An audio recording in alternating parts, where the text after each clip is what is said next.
حزب الشیطان، یہ اکیلا نہیں ہے. ایک تو وہ عزازیل ہے، اس کی طویل ترین عمر اللہ نے دے دی، وہ تو قیامت تک رہے گا.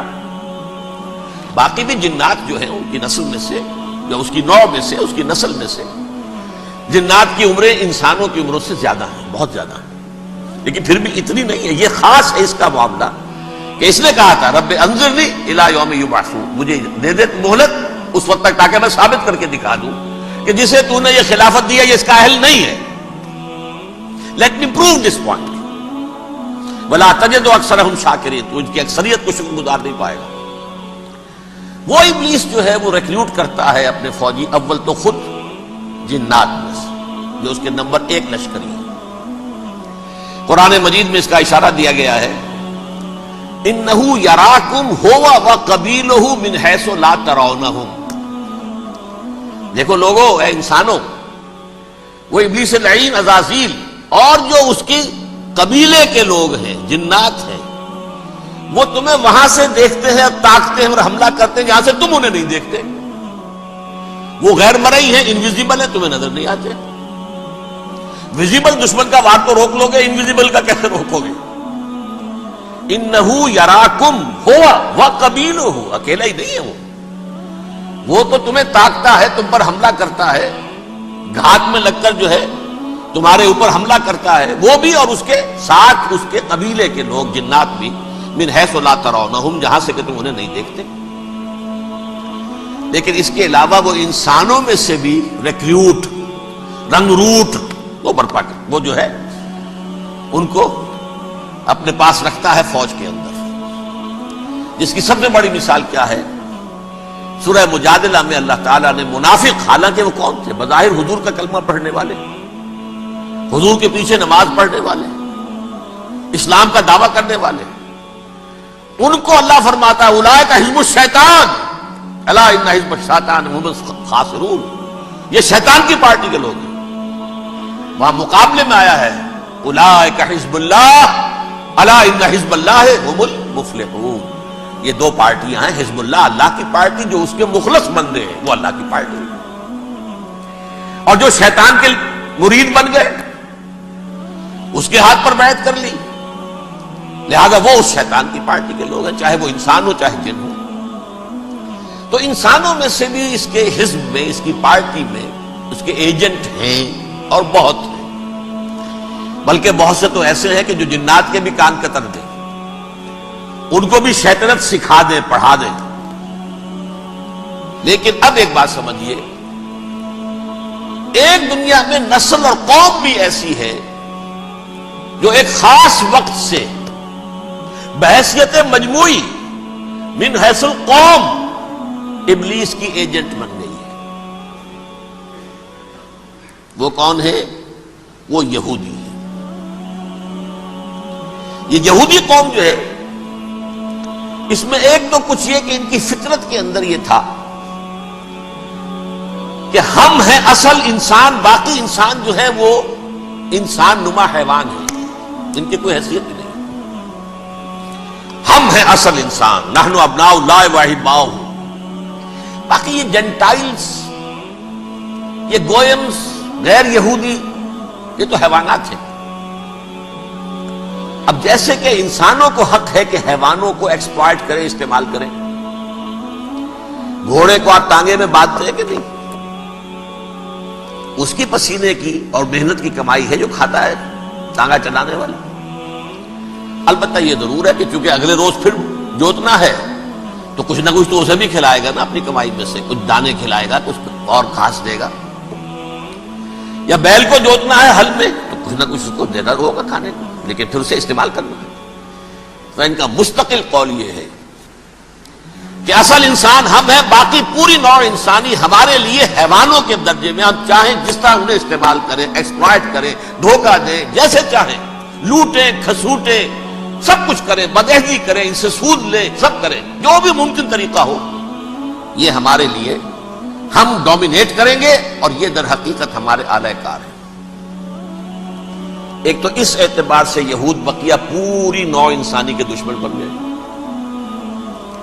قرآن مجید کی وہ آیت بھی میں نے آپ کو سنائی ہے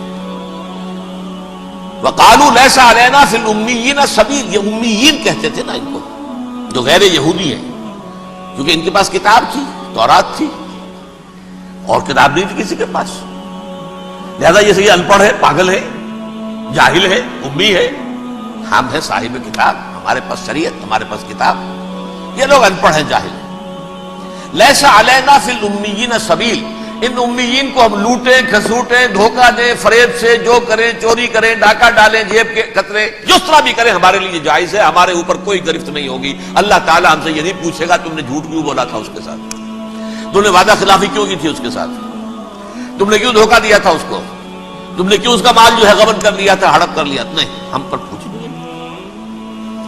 اس اعتبار سے ایک تو یہ انسانیت کی دشمنی ان کی گھٹی میں پڑ گئی، اس غلط خیال کی وجہ سے ہم تو بخشے بخشائے ہیں، we are the chosen people of the lord, ہمیں تو اللہ اگر جہنم میں داخل بھی کرے گا تو صرف چند دن، لن تمسنا النار الا ایاما معدودات، باقی اصل میں تو ہم تو اللہ کے پسندیدہ، نحن ابناء اللہ واحباؤہ، اس کے بیٹوں کے مانند بڑے چہیتے ہیں، لاڈلے ہیں، یہ باقی دنیا، باقی انسان ہماری چراہ گاہ ہے، جیسے چاہے چرے،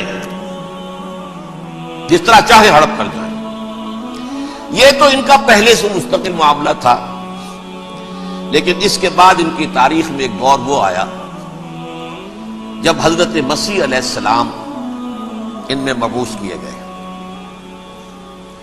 یہ 1400 سالہ تاریخ کا کلائمیکس ہے یہود کی۔ جب کتاب انہیں دی گئی تھی تورات حضرت موسیٰ کے ذریعے، وہ 1400 قبل مسیح کا واقعہ ہے۔ اس وقت سے لے کر اللہ کا وہ فضل ان پر ہوا، وہ فضل ان پر ہوا کہ کوئی ایک لمحہ ایسا نہیں آیا 1400 برس میں کہ ان کے ہاں کوئی نہ کوئی نبی موجود نہیں۔ یہ تار ٹوٹا ہی نہیں، 2 سے شروع ہوا، موسیٰ، ہارون علیہ السلام، اور 1400 برس کے بعد پھر آخری 2 ہیں، عیسیٰ اور یحییٰ علیہ السلام، یوں سمجھ لیجئے، اور اس کے درمیان یہ تار ہے، اور اس تار میں کوئی ایک لمحہ ایسا نہیں آیا کہ کوئی نبی موجود ہو۔ لیکن عیسیٰ اور موسیٰ کے درمیان 1400 برس ان کے جو ہیں، اس کا کلائمیکس ہے حضرت مسیح علیہ السلام کی بعثت، اور حضرت مسیح علیہ السلام کو جسے اللہ نے اپنی روح قرار دیا، روح منہ، کلمتہ القاها الی مریم، اللہ کا کلمہ، عظیم ترین معجزات۔ انہوں نے کیا کہا؟ یہ ولد الزنا ہے، حرام زادہ ہے، معاذ اللہ، نقل کفر نہ باشد، یہ جادوگر ہے، یہ مرتد ہے، یہ واجب القتل ہے۔ اصل حکومت اس وقت حکومتوں کی تھی حکومت، لیکن انہوں نے انہیں آٹونومی دے رکھی تھی، اپنے مذہبی معاملات تم خود طے کر سکتے۔ تو کائفاس جو اس وقت کا ان کا ہیڈ ربائی تھا سب سے بڑا، اس کی عدالت نے فیصلہ کیا مسیح کو سولی چڑھا دیا جائے۔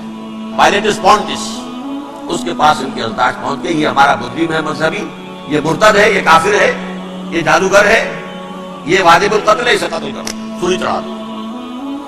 خیر وہ لمبی بات ہو جائے گی، اس نے تو اپنے ہاتھ دھوئے کہ صاحب ہمارے پاس کوئی جرم نہیں ہے اس کے خلاف، تم کہتے تو ٹھیک ہے سولی چڑھا دیتے۔ یہ دوسری بات ہے کہ اللہ نے حضرت مسیح کو اٹھا لیا آسمان پر، ان کی جگہ وہ شخص سولی چڑھا جس نے غداری کر کے گرفتار کروایا تھا، جوڈاس اسکیریوٹ، اس کی شکل اللہ نے بدل دی حضرت مسیح کی سی، اور حضرت مسیح کو فرشتے اٹھا کے اوپر لے گئے، وہ زندہ آسمان پر اٹھا لیے گئے۔ اور یہ ساری تفاصیل نہ قرآن میں ہے نہ حدیث میں ہے، یہ انجیل میں ہے، لیکن انجیل کون سی؟ برنباس کی انجیل، gospel of the lord according to saint Barnabas. یہ حواریین مسیح میں سے تھے، لیکن عیسائی ان کو تسلیم نہیں کرتے، ان کی بائبل کو صحیح نہیں مانتے، کینونیکل نہیں مانتے۔ 100 انجیلیں تھی، 104 تھی، جن میں سے 4 چنی ہیں انہوں نے، یہ متی اور جان اور مرقس مارکس، یہ ہے، تو یہ 4 انجیلیں ہیں، انہوں نے تسلیم کی کہ یہ کینونیکلز ہیں، یہ تو ہے حقیقی، باقی جو ہے 100 اس کو وہ تسلیم نہیں کرتے۔ ان میں سے ایک ہے یہ برنباس، اس میں یہ تفصیل ہے کہ اللہ تعالیٰ نے اس شخص کی، جیوڈاس کی، یہودا، جیوڈاس اس کو انگریزی میں کہتے ہیں، اس کی شکل بدل دی حضرت مسیح کی سی، وہ گرفتار ہوا، وہ سولی چڑھا، وہ غدار تھا، غداری کی سزا اسے ملنی تھی، وہ مل گئی۔ حضرت مسیح کو فرشتے 4 اٹھ رہے ہیں، جس کوٹڑی میں حضرت مسیح مقیم تھے، ایک باغ کے اندر وہ کوش تھے، اس کی چھت پھٹی ہے، 4 فرشتے آئے ہیں، حضرت مسیح کو اٹھا کر لے گئے ہیں، فت برابر ہو گئی ہے. اس کے بعد وہ شخص پکڑا گیا. حال دل کس کو سنائے آپ کے ہوتے ہوئے، حال دل کس کو سنائے